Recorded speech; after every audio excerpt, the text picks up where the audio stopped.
J'espère que cette 13e journée va bien se lancer avec cette opposition extrêmement intéressante.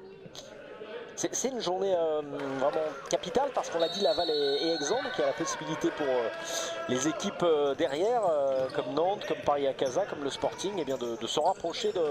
Ils se connaissent bien, qui évoluaient à Dudelange récemment, qui ont connu la Ligue des Champions, la sélection paraguayenne également.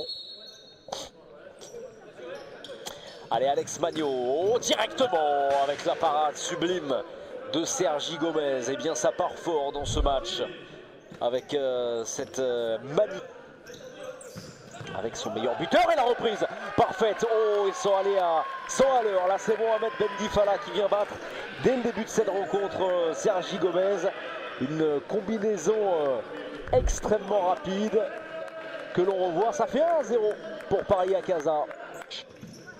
Ça fait 6 buts en moyenne. Et la contre-attaque là peut-être avec la possibilité de réduire le score. La frappe de Diagouraga, l'égalisation. L'égalisation de Richard Rejala. Son tout premier but pour l'international paraguayen sur ce contre parfaitement mené. Un but partout entre Paris-Acaza et Béthune.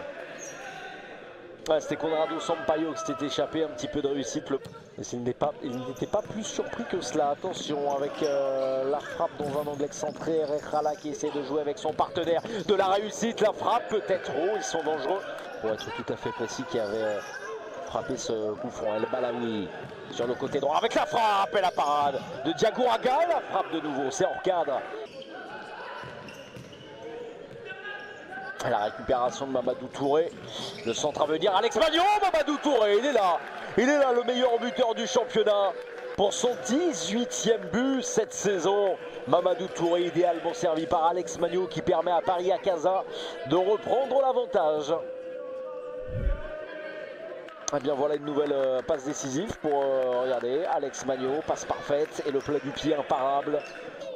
Martinez. Sur Ndiaye là, Ndiaye va donner ce ballon, Mamadou Touré qui rate le cadre. Il avait fait le plus difficile là, l'attaquant de Paris-Acaza. Ouais, le long ballon qui ne donnera rien avec, regardez, il y a Nicolas Menendez qui se propose. Oh, dommage, c'était bien joué la passe, mais c'est Alex Magno qui récupère. Alex Magno servi pour marquer le 3e but dès le début de cette seconde période. Alex Magno, un doublé la semaine dernière. Et un but pour lui, pour le Brésilien, dès le début de cette seconde période. Ça fait 3-1 pour Paris-Acaza. Et il est à l'origine de ce but. Regardez, Alex Magno, idéalement servi derrière par Mamadou Touré. Et pour amener son équipe à -1, si j'ose dire, Conrado Sampaio. C'est parfaitement tiré.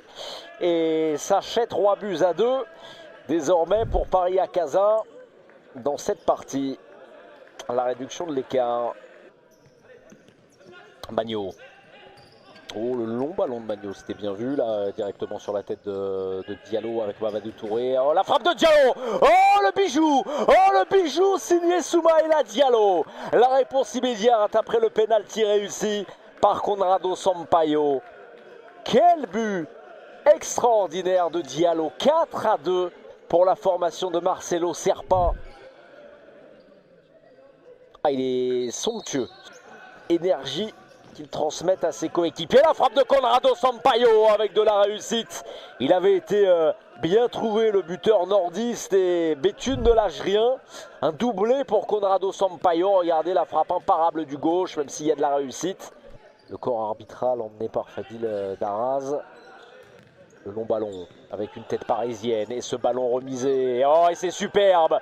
Et c'est conclu magnifiquement par Richard Rejala. 2 buts en 2 minutes pour Béthune qui recolle à 4 buts partout contre Paris-Acaza.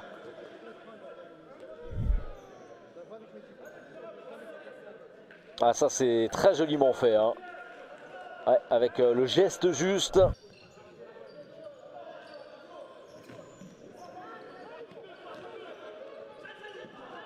Attention, la frappe d'Alex Magno, et oui, c'est au fond des filets.